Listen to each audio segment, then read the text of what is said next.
Hello friends, welcome to our next video. Last video में हम लोगों ने इक्विवेलेंट प्रोडक्शन की दो सम्स मैंने आपको समझाए थे, ठीक है। और आई होप आपको वो अच्छे से समझ आए हैं। वैसे ये वो तो अनसॉल्व थे, बट मैंने इक्विवेलेंट प्रोडक्शन जो टॉपिक स्टार्ट होता है मतलब उसके आपको बेसिक सम समझा दिए थे, ठीक है, जो बेसिक उसमें यूज़ होता है।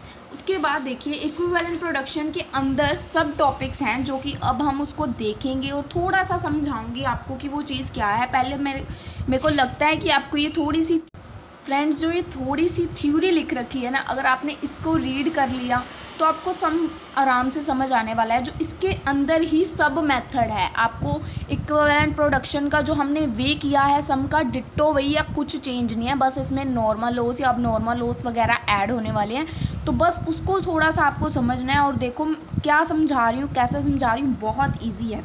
पहले हम थोड़ा सा इसको रीड कर रहे हैं। देखो, when there is only closing work in progress but with process losses, अगर हमें losses वगैरह आ जाते हैं तो उस केस में हमने इसमें इक्विवेलेंट प्रोडक्शन वाले सब में क्या करना है। देखो, losses are inherent in process operation. If there are process losses, the treatment is the same. अगर लॉसेस भी आते हैं तो ट्रीटमेंट हमारी बिल्कुल सेम रहेगी, जैसे कि अब तक हमने इससे पहले वाले दो सम्स में किया है। As already discussed in this chapter, in case of normal loss, nothing should be added as equivalent production. अगर तो हमारा नॉर्मल लॉस होता है, ध्यान दीजिएगा इस लाइन पे, अगर हमारा नॉर्मल लॉस होता है तो जब हम इक्विवेलेंट प्रोडक्शन का जो अकाउंट बनाते हैं स्टार्टिंग में, इक्विवेलेंट प्रोडक्शन के ऊपर बनता है, एक हमारा बनता है इक्विवेलेंट कॉस्ट के ऊपर, तो उनके ऊपर बोल रहे हैं कि जब हमने वो अकाउंट बनाने हैं तो उसमें हमने नॉर्मल लॉस को nothing should be added as equivalent production, कुछ भी ऐड नहीं करना। एग्जाम्पल करेंगे आपको बहुत अच्छे से समझ आएगा। पहले थोड़ी सी थ्योरी आपके लिए, ठीक है। उसके बाद अब नॉर्मल लॉस अगर हो, abnormal loss should however be considered as production of goods units completed during the period. abnormal loss को कैसे कंसीडर करना है, जैसे जो हमारे फिनिश गुड्स होंगे, देखो लिख रखा है abnormal loss should however be considered as production of good units completed. जैसे हम completed units को कंसीडर करेंगे वैसे ही हमने abnormal loss को कंसीडर करना है। अभी आपको उसको भी समझाऊंगी मैं, जैसे प्रैक्टिकल करेंगे। इफ़ यूनिट स्क्रैप्ड, अगर हमारे कोई स्क्रैप आ जाती है, if unit scraped have any reasonable value, अगर स्क्रैप की कोई भी रीजनेबल वैल्यू है, the amount should be deducted from the cost of material, तो वो अमाउंट माइनस होएगा कॉस्ट ऑफ मटेरियल से। किससे? पहले देखो, material in the cost statement before dividing by equivalent production unit. जब हम इक्विवेलेंट प्रोडक्शन की एक नीचे कॉस्ट प्रिपेयर करते हैं ना, सबके साथ डिवाइड करके कॉस्ट पर यूनिट निकालते हैं, उसको डिवाइड करने से पहले उसमें से जो मटेरियल होएगा, अगर उसमें स्क्रैप की कोई वैल्यू, तो स्क्रैप की वैल्यू को पहले मटेरियल में से लेस करेंगे। Special attention should be given while valuing abnormal losses और गेन। स्पेशल किसको ट्रीटमेंट देनी है इसमें? मेन लॉसेज और गेन्स को। अब आपको मैं छोटी सी एक एग्जांपल के थ्रू इसको एक्सप्लेन करूंगी। ये जस्ट मैं आपको थ्योरी बेस क्यों पढ़ाया, क्योंकि इसमें सारा वही बता दिया जो आगे हमने अब जो इस मतलब मेथड में न्यू है, इसलिए आपको पढ़ाई। आई होप आपको ये समझ आई है। आपको मैं एग्जांपल दिखा रही हूँ, आई होप इससे आपको अच्छे से क्लियर हो। पहले देखो क्या लिख रखा है। During January 2016 unit were introduced into process 1, the normal loss was estimated at 5% on input. जो इनपुट है उसके ऊपर इनको 5% नॉर्मल लॉस हुआ है, ठीक है। At the end of the month 1400 units had been produced and transfer to next process. जो यूनिट्स नेक्स्ट प्रोसेस में ट्रांसफर होते हैं उसको क्या लिखते हैं हम? Finish goods. तो 1400 units were our finish goods. तो यहाँ पे देखिए फिनिश प्रोडक्शन 1400 यूनिट्स, ठीक है जी, ये मैंने आपको टिक कर दिया। उसके बाद क्या लिख रखा है? 460 यूनिट्स वर अनकम्प्लीटेड। 460 यूनिट्स जो है वो अनकम्प्लीटेड है। दैट मीन्स अनकम्प्लीटेड क्या होते हैं? हमारे वर्क इन प्रोग्रेस। तो वर्क इन प्रोग्रेस में हमने लिख दिया 460 यूनिट्स, जैसे हमने लास्ट टू सम्स में किया। पहला अकाउंट वही बन रहा है, स्टेटमेंट ऑफ इक्विवेलेंट प्रोडक्शन, कुछ चेंज नहीं है, ध्यान से सुनना मेरी बात को। उसके बाद बोले 140 units have been scrap. 140 units जो है वो हमारे स्क्रैप हैं, ठीक है। 140 यूनिट्स टोटल हमारे खराब हुए हैं। बट यहाँ पे कुछ और भी बताया गया था। ऊपर की जो नॉर्मल लॉस है, एक तरह से ये भी हमारा खराब ही है ना माल, चाहे वो स्क्रैप गिनो या ना गिनो, बट खराब सामान है, ठीक है। Normal loss was estimated at 5% on input. पहले देखो इनपुट क्या है, ये लिख रखा the cost of 2000 units was 5800, मतलब 2000 टोटल हमारे यूनिट्स हैं, तो 2000 टोटल यूनिट्स, 2000 का 5% करोगे तो आपका 100 आ जाएगा नॉर्मल लॉस, जो कि है 5% उन्होंने बोल रखा है, ठीक है। बट इन्होंने टोटल कितने यूनिट्स बोले थे कि स्क्रैप में जाएंगे 140। अगर आपको यहाँ से अंदाजा लेना है तो आप यहाँ से ले सकते हो, देखो टोटल 140 बोले थे, 100 हमारे नॉर्मल लॉस में चले गए, कितने यूनिट्स हमारे नहीं आए, 40, दैट मीन्स वो हमारे क्या है, एबनॉर्मल लॉस, ठीक है जी। एबनॉर्मल लॉस और नॉर्मल लॉस हो गया। अगर आपको वैसे भी इसको नहीं देखना तो आप देखो 2000 उसमें से 100 माइनस करो, 1400 माइनस करो, 460 माइनस करो, जो आपके यूनिट्स दोनों साइड, क्योंकि यहाँ पे बराबर थे, हमने पिछले दोनों सम्स किया, आप चेक कर लेना, यहाँ वाले यूनिट्स और यहाँ वाले यूनिट्स हमेशा इक्वल होते हैं, कभी भी ये नहीं हुआ कि दोनों इक्वल ना हो। तो इनको इक्वल करने के लिए जो हमारा डिफरेंस होएगा उसको हम क्या कंसीडर कर रहे हैं, अबनॉर्मल लॉस। वैसे तो स्टेटमेंट में गिवन है, अगर आपको यहीं से देखना है तो बहुत अच्छी बात है, ठीक है। अब उसके बाद हमने जो अभी पीछे थ्योरी थोड़ी सी पढ़ी, उसमें उन्होंने क्या बताया था, नॉर्मल लॉस की कोई ट्रीटमेंट नहीं है। मैं आपको फिर से एक बार दिखा दूं, normal, in case of normal loss nothing should be added as equivalent production, कुछ भी नहीं होएगा इक्विवेलेंट प्रोडक्शन में। तो हमारा पहला अकाउंट तो इक्विवेलेंट प्रोडक्शन का ही होता है ना, स्टेटमेंट ऑफ इक्विवेलेंट प्रोडक्शन। तो नॉर्मल लॉस की आप देख सकते हो कोई भी ट्रीटमेंट आगे नहीं हुई किसी भी कॉलम में, ठीक है जी। आई होप आपको ये चीज़ समझ आई है, आगे जो भी हमने किया है। उसके बाद अबनॉर्मल लॉस की क्या ट्रीटमेंट बोली गई थी कि आप थ्योरी पे देख लेना, अबनॉर्मल लॉस की ट्रीटमेंट बोली गई है कि उसको हमने जैसे फिनिश प्रोडक्शन को ट्रीट करना है वैसे ही हमने अबनॉर्मल लॉस को ट्रीट करना है। तो फिनिश प्रोडक्शन को हम कैसे ट्रीट करते हैं, चाहे ये परसेंटेज हमें जो भी गिवन होती है, जैसे यहाँ पे हमें 75%, 50% एंड 50% गिवन है एक परसेंटेज, बट इसको हम यूज़ कहाँ पे करते हैं, जो हमारा WIP होता है। तो देखिए पहले मैं आपको WIP दिखा दूँ, WIP में मटीरियल पे 75% और यहाँ पे लेबर एंड ओवरहेड्स कंबाइन है तो इस पर 50% लगा रखा है, ठीक है। तो ये तो होता है, बट फिनिश प्रोडक्शन पे क्या हमें परसेंटेज गिवन होती है, नहीं। फिनिश प्रोडक्शन पे हम ऑलवेज 100% अज्यूम करके चलते हैं, क्योंकि उसकी हमें गिवन भी नहीं होती है। जो ये गिवन होती है ये हमारी वर्क इन प्रोग्रेस WIP के लिए होती है। आपने लास्ट 2 सम समझाए हैं मैंने इससे पहले वाली वीडियोज़ में, उसमें आपको ये बेसिक मेथड तो क्लियर ही होना चाहिए उससे, ठीक है। उससे अब हमारे ये यूनिट्स तो हो गए, इनको अगर हमने फिनिश गुड्स को 100% पे लिया है तो ऑब्वियस है ना, अब नॉर्मल लॉस की ट्रीटमेंट भी 100% पे होगी। अभी हमने थ्योरी में क्या पढ़ा कि अगर अब फिनिश गुड्स की प्रोडक्शन 100 पे है तो देन अब नॉर्मल लॉस की ट्रीटमेंट भी 100 पर ही होगी। तो आपको आई थिंक ये समझ आ गया कि ये चीज़ क्या कर रखी है। उसके बाद आपको सिंपल इसका टोटल कर लेना है यूनिट्स का, इसमें तो अब कुछ प्रॉब्लम नहीं आई आपको। उसके बाद और रीड कर लें एक बार क्या क्या गिवन है, यहाँ तक किया, मटेरियल की परसेंटेजेस गिवन है हमारे, ठीक है। उसके बाद कॉस्ट 2000 यूनिट्स है 5800 रुपीज़ के। उसके बाद डायरेक्ट मटेरियल इंट्रोड्यूस हुआ ड्यूरिंग द प्रोसेस, अमाउंट जिसका है 1440, डायरेक्ट मटेरियल इसी में ऐड करेंगे इसको। वेजेस गिवन है, प्रोडक्शन ओवरहेड्स गिवन है। उसके बाद बोले यूनिट स्क्रैप रिलीज्ड ₹1 ईच, ये यूनिट स्क्रैप हुए हैं, स्क्रैप टोटल कितने यूनिट्स हुए हैं 140, टोटल स्क्रैप कितने यूनिट बोले गए हैं 140, पर 140 के 140 क्या स्क्रैप में सेल हो सकते हैं। आई थिंक आपको थोड़ा आइडिया होएगा नॉर्मल लॉस कौन सा होता है और अब नॉर्मल लॉस कौन सा होता है।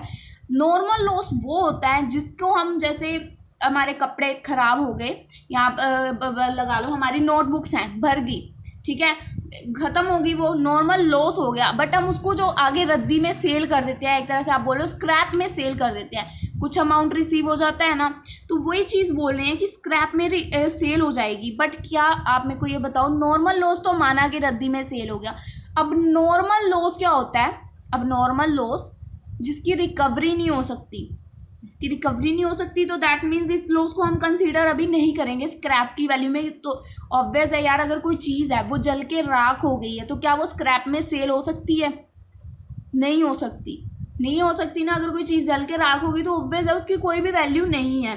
तो वही चीज़ बता रहे हैं, अब इसको हमने आगे समझा रही हूँ कैसे। उसके बाद देखो स्टेटमेंट ऑफ कॉस्ट बना रखी है, मटेरियल के जो हमें कॉस्ट ऑफ यूनिट्स इंट्रोड्यूस दे रखे 2000, उसकी वैल्यू भी दे रखी थी 5800, डाल दी। डायरेक्ट मटेरियल 1440 का गिवन है। उसके बाद स्क्रैप की हमने पीछे थ्योरी में भी पढ़ा था, अगर कोई स्क्रैप की वैल्यू गिवन है तो हमने उसको कॉस्ट ऑफ मटेरियल में से लेस करना है। आई थिंक आपको याद है, अभी हम थ्योरी पढ़ के आए हैं, स्क्रैप की अगर कोई भी वैल्यू है तो उसको हम मटेरियल में से लेस कर रहे हैं। और स्क्रैप स्क्रैप का मतलब ये नहीं है कि ये 100 है तो 100 ही लेस करना है। यहाँ पे स्पेसिफिकली बोला गया है कि स्क्रैप ₹1 ईच, तो 100 को 1 से मल्टीप्लाई किया तो टोटल वैल्यू भी उसकी 100 ही बनी। ठीक है, तो ये चीज़ का सम में ध्यान रखना। यहाँ पे ₹2 गिवन है और आप 100 ही माइनस कर रहे हो तो सम गलत हो जाएगा। 100 को 2 से करोगे तो 200 हो जाएगा। तो यहाँ पे आपको अमाउंट लेस करना होता है, यूनिट्स नहीं। ठीक है, तो 100 हमारा स्क्रैप आ गया, माइनस करके हमारी मटेरियल की वैल्यू ये निकल आई। तो अब यहाँ पे हम क्या करते हैं, मटेरियल की वैल्यू को मटेरियल के यूनिट्स के साथ डिवाइड करके कॉस्ट पर यूनिट निकालते हैं। तो हम मटेरियल की वैल्यू को मटेरियल के यूनिट्स के साथ डिवाइड करेंगे, कॉस्ट पर यूनिट निकल आएगी। बाकी तो डायरेक्ट वेजेस ऐसे ही गिवन है, ओवरहेड्स भी ऐसे ही गिवन है, इनको भी डिवाइड करेंगे, कॉस्ट पर यूनिट निकल आएगी। इनका एक टोटल भी कर लेना ताकि आपको फिनिश प्रोडक्शन में हेल्प मिले। ठीक है जी, आई थिंक आपको ये भी चीज़ समझ आ गई। अब हमने करना है स्टेटमेंट ऑफ इवैल्यूएशन। इवैल्यूएशन में हम क्या करते थे, हमारे जो फिनिश स्टॉक की यूनिट्स वगैरह होते थे उनको कॉस्ट पर यूनिट से मल्टीप्लाई करते थे। फिनिश के हो गए, मटेरियल के हो गए, ओवरहेड्स के हो गए, ऐसे सभी स्टॉक्स को लेते थे। तो यहाँ से पहले देखते हैं हम, देखो पहले यहाँ पे देखो फिनिश के सारी साइड्स देखो। मटेरियल में 1400 यूनिट्स हैं, लेबर एंड ओवरहेड्स में भी 1400 यूनिट्स हैं, तो दैट मीन्स फिनिश के यूनिट्स 1400 ही हैं। तो आप चाहो तो 1400 को एक ही बार लिख सकते हो। कॉस्ट पर यूनिट देखो 421, ठीक है, 421, उन तीनों का टोटल 7। तो आप चाहो तो एक ही बार 1400 को 7 से मल्टीप्लाई कर दो, तब भी आपकी ये वैल्यू आ जाएगी। और अगर आप चाहो तो 1400 को अलग अलग जैसे इन्होंने कर रखा है वैसे भी कर दो, तब भी आपकी सेम वैल्यू आएगी। ये तो हमने अब नॉर्मल लॉस की उसकी कर दी, फिनिश प्रोडक्शन की। सेम वे से हमने करनी है WIP की। WIP के यूनिट्स देखो, मटेरियल में कितने हैं 345, देन लेबर में 230 एंड ओवरहेड्स में भी 230। तो आपने इसको ऐसे ही लिख लेना है 345, 230, 230। इसको अलग अलग क्यों लिखा, क्योंकि यूनिट्स डिफरेंट है। तो इसकी कॉस्ट पर रेट तो वही है 421, तो मल्टीप्लाई करके इसकी वैल्यू भी आ गई।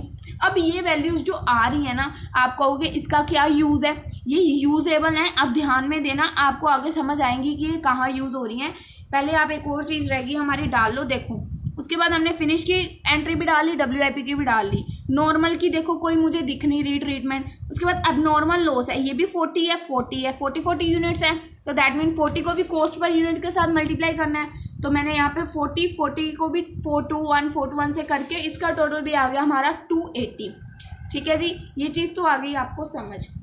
उसके बाद देखिए क्या है, अब हमने बनाना है प्रोसेस अकाउंट। प्रोसेस अकाउंट में क्या करते हैं, हमें जो यूनिट्स गिवन थे इंट्रोड्यूस कितने के हुए थे 2000 के, 5800 उसका अमाउंट। बाकी जो गिवन है, डायरेक्ट मटेरियल 1440 का, वेजेस 3340 की, प्रोडक्शन 1670 की, जैसे गिवन है एज इट इज़ डाल दी। उसके बाद देखो नॉर्मल लॉस हमारा कितना हुआ था 100, और 100 के ऊपर स्क्रैप वैल्यू ₹1 पर यूनिट। ठीक है ना, तो 100 मल्टीप्लाई 100। उसके बाद अब नॉर्मल लॉस, अब देखो मैंने बताया इसका यूज़ क्या है, अभी आपको नहीं पता चला। अब नॉर्मल लॉस के यूनिट्स कितने थे 40 के 40, अब नॉर्मल लॉस के यूनिट्स हैं 40, अमाउंट कितना है 280, 40 एंड 280 उठा के यहाँ डाल दिया। Process 1 finish stock production, finish production ये रही 1400 यूनिट्स 9800 के, 1400 यूनिट्स 9800 के। आप देख सकते हो, अगर आपको कुछ भी कंफ्यूजिंग लग रहा है तो आई डोंट थिंक कि आपको होना चाहिए, जैसे लिख रखा है एज इट इज़ वैसे ही उठाया है। ठीक है जी, ये भी हो गया। उसके बाद WIP का जो है वो अमाउंट तो आप इसी का उठा लोगे जो ये 2070 है। ठीक है, बट आपको आई थिंक इन यूनिट्स में बहुत कन्फ्यूज़न होने वाली है ना। तो उसके लिए आप क्या करोगे, इसमें से इन सभी यूनिट्स को माइनस कर दोगे तो तब भी आपका आ जाएगा। बट इनको यूनिट्स को माइनस किए बगैर आप इस साइड का पहले टोटल चेक करोगे। अगर आपकी बोथ साइड मैच कर रही है तो आप सही सम कर रहे हो। अगर आपकी बोथ साइड में थोड़ी सी भी मिस्टेक आती है तो आपने कहीं ना कहीं गड़बड़ की है। यूनिट्स तो चलो आप प्लस माइनस करके फाइंड आउट कर सकते हो, बट ये वाले अमाउंट्स आपको जो ऊपर आप सम करके आए हो उसके बेस पे आपका करेक्ट निकलना चाहिए। ठीक है जी। उसके बाद ये जो प्रोसेस 1 का फिनिश अकाउंट है, आप इसको प्रोसेस सेकंड में इन्होंने कर रखा है। आप देख सकते हो कैसे बस बाय वाली साइड है 2 वाली साइड ट्रीटमेंट कर रखी है। उसके बाद अब नॉर्मल लॉस अकाउंट एक बना रखा है। अब नॉर्मल लॉस में तो 2 वाली साइड जो ये अब नॉर्मल लॉस की एंट्री यहाँ पे थी यही लिख रखी है 40 और 280। ठीक है। उसके बाद जो स्क्रैप की वैल्यू ₹1 थी, ठीक है, तो इन्होंने उसको अब नॉर्मल लॉस पे भी ट्रेड किया। अगर आप करना चाहो तो ये कर सकते हो, नहीं करना चाहो तो स्किप भी कर सकते हो, क्योंकि इन्होंने स्पेसिफिकली नहीं बोला हुआ है। ठीक है, कि अब नॉर्मल लॉस अकाउंट बनाओ, तो आप मत भी बनाना, कोई इशू नहीं है। पर एक बार देख लो, जैसे सेल 1 पर यूनिट है, पर टोटल कितने यूनिट्स हैं अब नॉर्मल लॉस के 40। तो अगर उनकी सेल होते बाय चांस, आपको ध्यान में देना है, ठीक है, अगर उनके वो सेल होते 40 के, तो 1 रुपीज़ के अकॉर्डिंग 40 के सेल होने थे, 40 यूनिट्स उनके अब नॉर्मल लॉस हुए। अगर वो 1 नॉर्मल लॉस होते तो 1 रुपीज़ के अकॉर्डिंग सेल होने थे। और अगर वो लॉस होते ही नहीं, ये थे जो वो लॉस होते ही नहीं, ठीक है, वो लॉस ना होते तो वो 280 के सेल होने थे, वो 280 के सेल होने थे, ठीक है। अब आप अजम्पशन ले सकते हो कि 280 की जगह वो 40 के सेल हो गए, तो उनको तब भी लॉस कितने का हो रहा था, 240 का। अब भी उनका लॉस हो रहा है, costing profit and loss account loss हुआ उनको 240 रुपीज़ का, ठीक है फ्रेंड्स। तो आप इसको ऐसे भी ले सकते हो, अदरवाइज आप इसको अकाउंट को स्किप भी कर सकते हो, वो आपके ऊपर है। बट आई थिंक जो मेन पार्ट था इसका समझाने वाला, प्रोसेस अकाउंट और इसके इक्विवेलेंट प्रोडक्शन और उसके थ्योरी के बेस पे इसमें क्या रोल है, आई थिंक वो आपको अच्छे से एक्सप्लेन हो चुका है। और अगर इसके बाद भी आपको कोई प्रॉब्लम है तो मेरे को कमेंट सेक्शन में बताना, और इसके बाद अगर मैं देखती हूँ कोई मेथड डिफरेंस होगा तो उस पर वीडियो आपको ज़रूर प्रोवाइड करूँगी। अदरवाइज आपको अगर कोई मिलती है तो मेरे को कमेंट सेक्शन में ज़रूर बताइएगा। वीडियो को लाइक और अपने फ्रेंड्स के साथ गाइस शेयर कर दीजिएगा, और चैनल को सब्सक्राइब कर दीजिएगा, और साथ में एक आपको छोटी सी बेल आइकन दिखेगी, इसको ऑन कर लीजिएगा, ताकि हाँ हमारी आने वाली वीडियोज़ की नोटिफिकेशन आपको टाइम टू टाइम मिलती रहे। Bye bye guys.